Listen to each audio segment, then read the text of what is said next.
पहले तेल गैस रोका, अब हॉर्मूज में ईरान वो करने जा रहा है कि पूरी दुनिया में नया हाहाकार मच जाएगा।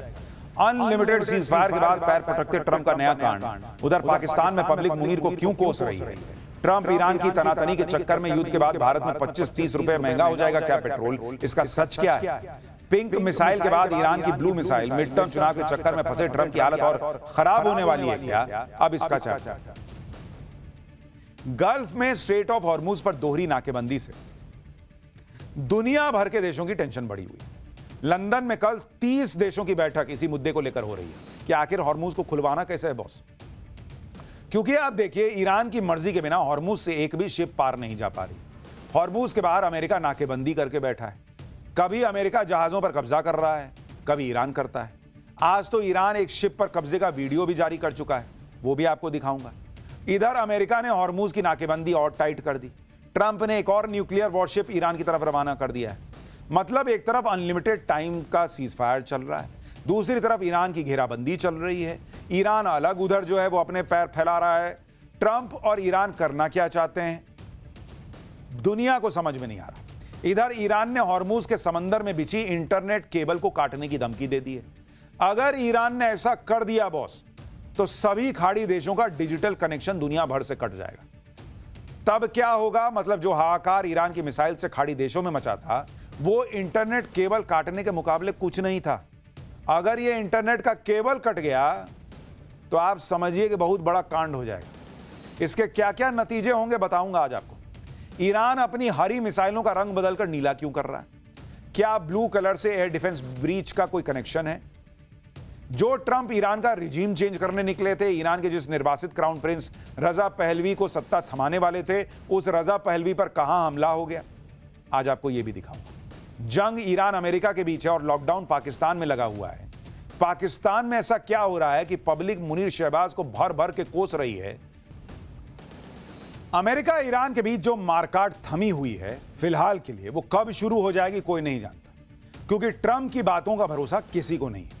कल ही ट्रंप ने अनलिमिटेड टाइम के सीजफायर का ऐलान किया था, लेकिन आप देखिए कि ट्रंप ने अपना एक और खतरनाक वॉरशिप ईरान की तरफ भेज दिया।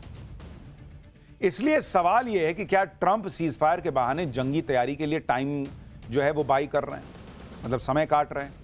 इस युद्ध में आगे क्या होगा, हॉर्मूज खुलेगा कि नहीं खुलेगा, ट्रंप न जाने कब आकर कह दें कि सीजफायर खत्म, अब ईरान को मिटा दूंगा, अब यह सवाल खड़ा हो रहा है। इन्हीं आशंकाओं के बीच हमारे यहां भी कुछ लोग एक्टिव हो गए। पेट्रोल डीजल को लेकर झूठ फैलाने लगे कि जैसे ही अभी ये राज्यों में चल रहे चुनाव खत्म होंगे, सरकार तेल के दाम बढ़ा देगी, वो भी 2-4 रुपया नहीं, कह रहे हैं कि 25-30 रुपया पर लीटर बढ़ा देगी। माना जा रहा है कि ये गलत खबरें बंगाल, तमिलनाडु समेत कई राज्यों में चुनाव की वजह से सोशल मीडिया पर फैलाई जा रही।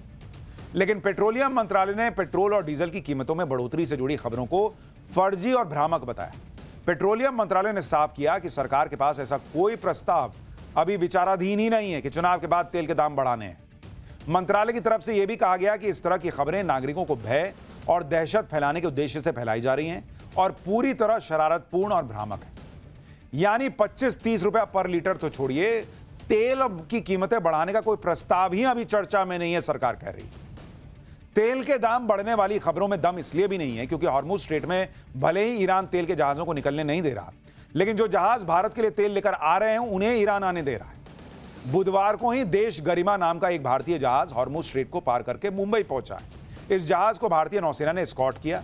इस ऑयल टैंकर पर 97,000 मीट्रिक टन कच्चा तेल लगा हुआ है। इसलिए सरकार कह रही है कि हाल फिलहाल तेल के दाम बढ़ाने का कोई प्रस्ताव आया ही नहीं है, ना ही सरकार इस पर विचार कर रही है। देश में तेल की तो दिक्कत नहीं है, लेकिन गैस सप्लाई का थोड़ा बहुत संकट अभी भी बना हुआ है। इसलिए सरकार ने गैस के नए कनेक्शन पर रोक लगा दी, ताकि जिन लोगों के पास गैस का कनेक्शन पहले से है उन्हें कम से कम गैस वक्त पर मिलती रहे। भारत के पेट्रोलियम मंत्रालय ने कहा है कि फिलहाल स्थिति सामान्य होने तक नए कनेक्शन नहीं दिए जाएंगे। इस फैसले के बाद भारत में सरकारी तेल कंपनियों ने नए एलपीजी कनेक्शन जारी करने की प्रक्रिया को फिलहाल के लिए रोक दिया है। यानी अगर आप नया गैस कनेक्शन लेने के बारे में सोच रहे थे तो अभी आपको कुछ दिन इंतजार करना पड़ेगा, ताकि अभी जिनके पास कनेक्शन है उनको भरपूर गैस मिलती रहे और उन्हें कोई दिक्कत ना है। सुनिए सुजाता शर्मा ने क्या बताया। भारत सरकार का ये प्रयत्न रहा है कि देश के लोगों को कम से कम परेशानी का सामना करना पड़े। इसी क्रम में मैं आपको बताना चाहूँगी कि हमारे डोमेस्टिक घरेलू एलपीजी सप्लाईज नॉर्मल हैं। कल भी 52 लाख से अधिक घरों को एलपीजी सिलेंडर्स की सप्लाई की गई है। बुकिंग पहले से अब कम हुई है, लगभग 44 से 45 लाख के करीब प्रतिरोज बुकिंग हो रही है। देखिए, तेल और गैस की किल्लत अपनी जगह है, लेकिन सोचिए कि अगर आपके फोन में इंटरनेट ही नहीं चलेगा तो क्या कीजिएगा। युद्ध में ईरान ने कुछ अब ऐसी ही धमकी दे दी है, क्योंकि हॉर्मुज स्ट्रेट केवल तेल और गैस का ही चोक पॉइंट नहीं है, यह इलाका इंटरनेट सी केबल का भी चोक पॉइंट है। तेल और गैस के जहाजों को रोककर ईरान ने पहले ही जबरदस्त प्रेशर बनाया हुआ है। अब अगर इंटरनेट केबल काट दिया भाई ने, तो सोचिए सबकी क्या हालत हो। ईरान ने यह धमकी हॉर्मुज के बाहर अमेरिका के ब्लॉकेड से परेशान होकर दी है। ईरान कह रहा है कि वो समंदर के नीचे जो इंटरनेट केबल बिछी हुई है सब काट देगा। अगर ईरान ने ऐसा कर दिया तो पूरी दुनिया में हाहाकार मच जाएगा, कई देशों की इकोनॉमी ठप पड़ जाएगी। किन देशों पर क्या असर पड़ेगा आपको आगे बताऊंगा, लेकिन पहले मैप के जरिए देखिए कि ईरान समंदर के नीचे जिन इंटरनेट केबल को काटने की धमकी दे रहा है वो केबल्स बिछी कहां देख रहे हैं। ये जो आपको पीली पीली लाइन दिख रही है वो हाईवे है, वो सब केबल है। किन किन देशों को इंटरनेट सप्लाई करती है। ईरान ने हॉर्मुज के गुजरने वाली अंडर सी इंटरनेट केबल्स का एक मैप जारी किया और इस मैप के मुताबिक हॉर्मुज स्ट्रेट में समंदर के नीचे 7 मेन इंटरनेट केबल बिछी हुई है। ई कॉमर्स, क्लाउड सर्विस और कम्युनिकेशन के लिए दुनिया का 97% से ज्यादा इंटरनेट ट्रैफिक इन्हीं केबलों से होकर गुजरता है। दुनिया का, खाली गल्फ का नहीं। ईरान ने इन केबल्स को खाड़ी देशों की डिजिटल अर्थव्यवस्था के लिए एक वल्नरेबल पॉइंट बताया है। अब आप देखिए कि अगर ईरान ने इन इंटरनेट केबल को काट दिया तो इसका सबसे ज्यादा असर किन देशों पर पड़ेगा। जिन देशों की संचार व्यवस्था पूरी तरह से इन इंटरनेट केबल्स पर निर्भर है वो गल्फ के कुल 5 देश हैं। इन देशों का रास्ता और इंटरनेट केबल दोनों हॉर्मुज स्ट्रेट से ही होकर गुजरते हैं। पहले तो यूएई है, दूसरा है सऊदी अरब, तीसरा है कतर, चौथा बहरीन और पांचवा है कुवैत। अगर इंटरनेट केबल कट गया बॉस तो इन देशों की कनेक्टिविटी भी खतरे में पड़ जाएगी, क्योंकि इन खाड़ी देशों की इंटरनेट लाइफलाइन इन्हीं केबल्स पर टिकी हुई है। अगर 1-2 केबल कटती है तो असर सीमित हो सकता है, लेकिन अगर एक साथ कई केबल्स को नुकसान हुआ तो इंटरनेट स्पीड स्लो हो सकती है, वेबसाइट्स डाउन हो सकती हैं, बैंकिंग, क्लाउड के साथ साथ डिजिटल सर्विसेज पर असर पड़ सकता है। भारत इस मामले में पूरी तरह सिक्योर और सेफ नहीं है। भारत का करीब 60% इंटरनेट ट्रैफिक पश्चिम की तरफ यानी मिडिल ईस्ट और यूरोप जाने वाली केबल से होकर गुजरता है। इसका मतलब है कि अगर हॉर्मुज में इन केबल्स को नुकसान होता है तो भारत में भी इंटरनेट पर असर पड़ सकता है। भारत में इंटरनेट स्लो हो सकता है, खासकर इंटरनेशनल वेबसाइट्स, क्लाउड सर्विसेज और ऑनलाइन पेमेंट सिस्टम पर असर पड़ सकता है।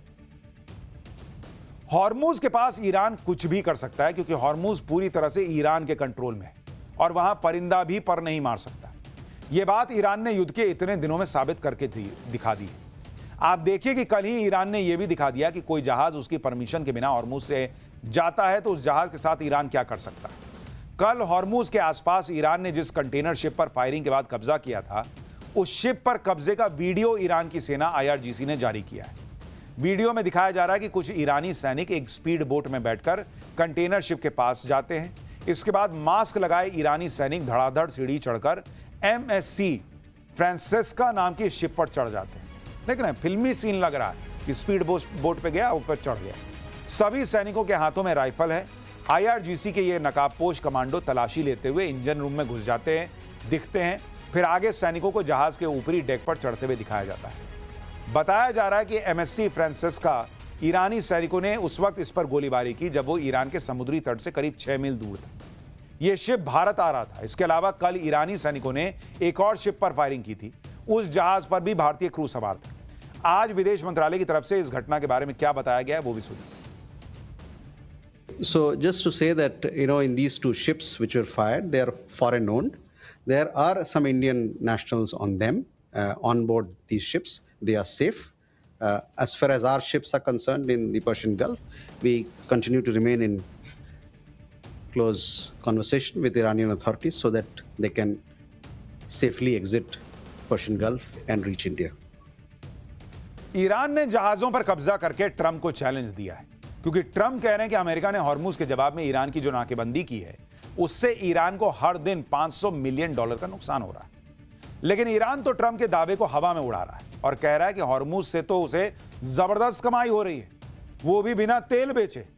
ईरान की यह नई कमाई हॉर्मुज स्ट्रेट में जहाजों से टोल वसूल कर हो रही है। कुछ दिन पहले ईरान ने ऐलान किया था कि वो युद्ध में अमेरिका और इजराइल ने उसे जितना नुकसान पहुंचाया है उसकी भरपाई वो हॉर्मुज से गुजरने वाले जहाजों से टोल वसूल कर करेगा। इसी के बाद ईरान ने अपने मित्र देशों के जहाजों को छोड़कर बाकी सभी देशों के जहाजों से टोल वसूलना शुरू कर दिया। अब ईरान ने दावा किया है कि उसने हॉर्मुज में टोल वसूली से पहला रेवेन्यू हासिल कर लिया। रिपोर्ट्स के मुताबिक ईरान टोल के नाम पर हर ऑयल टैंकर से $20 लाख ट्रांजिट फीस वसूलता था। ईरान इन पैसे की पेमेंट कभी युआन में तो कभी क्रिप्टो करेंसी में लेता था। ईरान इस पैसे को अपने बैंक्स में जमा कर रहा है।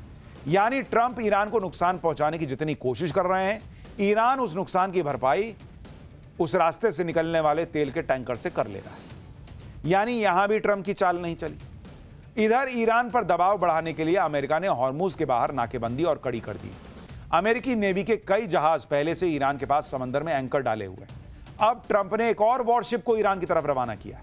अमेरिका के इस वॉरशिप का नाम है USS जॉर्ज H.W. बुश। यह अमेरिका का परमाणु ऊर्जा से चलने वाला सुपर कैरियर है। माना जा रहा है कि अगले 3 से 5 दिनों में यह जहाज मिडिल ईस्ट में पहुंच जाएगा।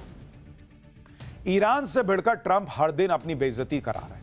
खुद ईरान ट्रंप के हर बयान के बाद उनका मजाक उड़ाता है।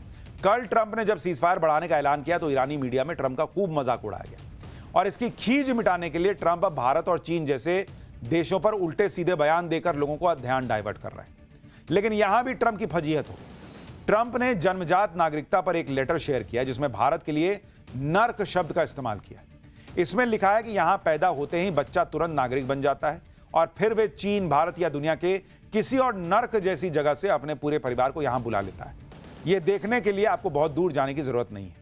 अब यहां अंग्रेजी नहीं बोली जाती। आज जो प्रवासी वर्ग यहां आ रहा है उनमें इस देश के प्रति लगभग कोई निष्ठा नहीं है, जो कि हमेशा से ऐसा नहीं था। ईरान ने ट्रंप की हालत खराब करके रखी हुई और भाई साहब अनाप शनाप कुछ भी बोल रहे हैं। ईरान ने तो अपनी मिसाइलों का रंग भी बदलना शुरू कर दिया है। ईरान की हरी मिसाइलें अब नीले रंग में रंगी जा रही। ईरान ने इससे पहले अपनी मिसाइलों को पिंक कलर में रंगा था और अब ब्लू कलर में ईरान ने इसे रंगना शुरू कर दिया है।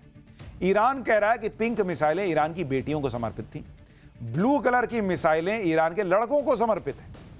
यानी ईरान यह भी दिखा रहा है कि उसके पास मिसाइलों की कोई कमी नहीं है और रंग रंग के ऐसी मिसाइलें मारेगा कि ट्रंप के चेहरे का रंग उतार देगा। ईरान के मामले में ट्रंप की बेइज्जती से पूरी दुनिया जो है ना वो वाकिफ है। साथ ही साथ पाकिस्तान और मुनीर की भी तगड़ी बेइज्जती हो रही है। हालांकि उनकी इज्जत ज्यादा है नहीं, फिर भी थोड़ी बहुत तो हो ही रही है। ट्रंप किसी भी तरह से ईरान युद्ध से निकलने की कोशिश कर रहे हैं और इसके लिए पाकिस्तान में ईरान के साथ नेगोशिएशंस चल रही थी।